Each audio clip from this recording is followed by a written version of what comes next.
зарим дөнгөж өнөөдөрхөн ерөнхийлөгчийн тамгын газраас мэдээлэл хийж улсын хурлын гишүүнийг эргүүлэн татах хуулийн төслийг хаврын чуулганд бол өргөн барина гэсэн байна. Тэгэхээр яг ямар учраас ийм асуудлыг хөндөх болсон? За мөн улсын хурлын гишүүний бүрэн эрх, дархан эрх гэж байдаг ойлголтууд тийг хөндөж байх шүү гэнэ тийм үү? Тэлгүй яг. Тэгэхээр өнөөдөрхөн бас ерөнхийлөгчийн тамгын газраас сая мэдээлэл хийж за үндсэн аюулгүй байдлын ерөнхий тарифчгийн дарга бас мэдээлэл хийж байгаа харагдсан. За энэ дээр бол холбоотой гол мэдээлэл нь бол хаврын чуулганаар парламентын гишүүнийг эргүүлэн татдаг ийм хуулийн төслийг бол ерөнхийлөгчийн зүгээс санаачлан оруулна гэсэн ийм санаачлагыг гаргаж байгаа юм байна. За мэдээж нөгөө талаас яагаад ийм санаачлаг гарах болов гэдгийг бас заашгүй харж үзэх ёстой. Тэгэхээр өнгөрсөн цаг хугацаанд өнөөдөр хүртэл бид ингээ харахад бол ялангуяа 2024 оны сонгуул бол шинэ пропорционал тогтолцоогоор бол явж ирсэн. Тэгэхээр энд бол жагсаалт гэдэг бас нэг ойлголт бол парламент дотор сонгуульд бол орсон. Тэгээд сүүлийн үед бол ялангуяа зарим нэг улсын хурлын гишүүдийн бас бие авч яваа байдал гэдэг юм уу нийгэмд үзүүлж байгаа үлгэр дуурайлал. За энэ бүх ёс зүйтэй холбоотой асуудууд маш их хурцаар шүүмжлэгдэж ирсэн учраас нэг талаасаа нийгмийн хүсэл зоригийг бас хангах үүднээс ерөнхийлөгч бас ийм санаачлал гаргасан болов гэсэн нэг ийм сонирхолтой ажилд байгаа. За өнөөдрийн үед бол CNBC-ийн зүгээс бас зориудаар бид бас парламентын засаглалтай улсуудын хувьд ер нь парламентын гишүүний бүрэн эрх болон дарахын эрх гэдэг энэ ойлголтыг ямар байдлаар үйлчилдэг, за түүнийг зохицуулсан ямар хуулийн зохицуул байдаг талаар бас тайлбарлаж өгөх зүйтэй гэсэн нэг ийм бодол байгаа. Тэгэхээр Монгол улс бол өөрөө парламентын засаглалтай улс. За харьцуултын тухайд бол бид Япон, за мөн Их Британи гэсэн улсуудыг авч үзсэн байгаа. Яг гэвэл Их Британий хувьд бол 300 гаруй жилийн парламентын засаглалын түүхтэй сонгодог парламенттай юм улс. За Японы хувьд мөн Их Британаас авсан суурь систем бүхий парламентын засаглалтай. За Монгол улс бол 1992 оноос хойш шинэ үндсэн хуулиар үндсэндээ бол парламентын бүгд найрамдах улс буюу парламентын засаглалтай улс гэж явж байгаа. За төрийн тэргүүний хувьд бол Их Британий тухайд бол хаан байдаг бол Японы хувьд мөн эзэн хаан гэж явдаг. Харин Монгол улсд бол төрийн тэргүүний ерөнхийлөгч гэж явж байгаа. За засгийн газрын тухайд бол парламент засгийн газрын хувьд бол парламентын өмнө хариуцлага хүлээдгээрээ бол 3 улсын хувьд бол яг адилхан парламентаас мөн томилогддог байгаа. За парламент загварын хувьд бол арай нэг ялгаатай нь жишээ нь Британий хувьд бол 2 танхимтай. За мөн Японы хувьд ч гэсэн 2 танхимтай, харин манайх бол 1 танхимтай улсын хурал гэдэг 1 танхим бүхий ийм төрийн эрх барих болоод хууль тогтоохсон 2 ийм чухал эрх мэдлийг бол хэрэгжүүлдэг ийм институт байгаа. Нөгөө талаас ер нь яагаад дарахын эрх гэдэг нь ийм чухал асуудалд хөндөгдөж байгаа гэхээр ер нь аливаа парламентын засаглалтай улсын хувьд бол тухайн парламентын гишүүнийг улс төрийн дарамт шахалт нөлөөлөлд автуулахгүй байх гэдэг үүднээс за мөн эрх мэдлийн хуваарлтыг хэрэгжүүлэх үүднээс бол энэ тухайн парламентын гишүүний дарахын эрх гэдэг энэ ойлголт бол энэ анх үүсч хөгжиж гарч ирсэн. За тэгвэл бас ер нь манай улсад түүхэн цаг хугацааны өөрчлөлтүүд бас ямар хөө байдаг лээ. Энэ талаар бас мэдээлэл.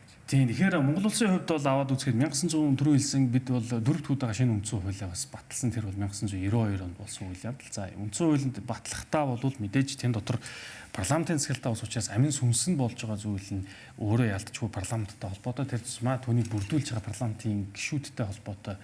Тэгэхээр тэдгээр зүйл заалтуулдаг бол багтааж өгсөн. За Монгол улсыг бол яг Их Британи Японтай харьцуулаад үзэхэд харьцангуй парламентын гишүүний дарахын эрх нь илүү өргөн хүрээнд явдаг гэж бол авч үздэг юм байна. Ягд гэвэл халдашгүй эрэхтэй за мөн анхны 92 оны үндсэн хуулиар бол гэмтэр үлдэж яхад баригдсанаас бусад тохиолдолд баривчлахгүй. Улсын хурлын зөвшөөрлгүйгээр бол эрүүгийн хэрэг үүсгэж болохгүй. За мөн бүрийн эрхийг түтгэлзүүлэхийг улсын хурл өөрөө шийднэ гэсэн үндсэн чухал 4 заалтыг бол тусгаж өгснөөрөө бол маш өргөн хүрээтэй. За нөгөө талдаа бол бас яг парламентын маш хамгаалалт тийм хүчтэй хэлбэрээр үйлчилж байгаа. Гэвч нөгөө талдаа сул тал нь ингээд энэ бас авилгын гэмт хэрэгч гэдэг юм уу, ёс зүйн асуудал гэх мэт энэ зүйлүүдийг бол дагуулж ирсэн байдаг. За үүнийг бол бас өөрчлөх санаачлага бол явцын дунд нилээдгүй гарч ирсэн юм цаг хугацаа бас харагдаж байдаг. За энэ бол илүү 2016-аас 19 оны хооронд бас энэ үйл явц нэлээд хүчтэй яригдаж за үндсэн хуулийн нэмэлт өөрчлөлтийг бол хийх тухай санаачлагууд бол тухайд гарч яваад ингээд 2019 онд бол үндсэн хуулийн нэмэлт өөрчлөлт бол Монгол улсад хийгдсэн байна. Тэгээ ингээд хийгдснээр 2020-с 2024 оны сонгуулиас эхлээд бол за хэсэгчилсэн юм шинжилгүүд орж ирсэн гэж үзэж байгаа. Тухайлбал одоо эрүүгийн гэмт хэрэг үүсгэхэд бол улсын хурлд бас ийм юу гэдэг одоогийн зохицуулт төр бол ийм улсын хурлын нөлөө байгаа ч гэдэг юм уу тий. За прокурор бол жишээ нь Монгол улсын ерөнхий прокурор тооны шалгах шаардлагатай гэдэг ийм гомдол хүсэлт гаргах юм бол улсын хурл түүнийг хүлээж авч заавал шийдвэрлэх шаардлагатай гэсэн ийм зохицуулт орж ирсэн байх жишээтэй. За мөн бүрэн эрх түтгэлзүүлэхийг бол улсын хурл шийдэж байгаа. За энэ утгаар нь ингээд ерөнхийд нь онлын үүднээс харахад бол харьцангуй одоо ч гэсэн маш их тийм хүчтэй хамгаалалт бүхий систем бол парламентын хувьд бол манад явж байгаа гэсэн ийм нөхцөл байдал харагдаж байгаа. За яг түүхэн цаг хугацааны үечлэлээр наваад үзэхээр Их Британий хувьд бол шин 300 гаруй жил гэсэн ийм түүхийн одоо бүсчил харагдаж байна. Тэгээд энэ 300 жилийн хугацаанд бол улам одоо тэр дарах эрхийг хумж ингээд зэгцэлсээр одоо бол маш их хязгаарлагдмал төвшөнд бол явдаг гэж ингэж тайлбарлаж байгаа. За Японы улсын хувьд бол харьцангуй дунд төвшөнд тогтсон.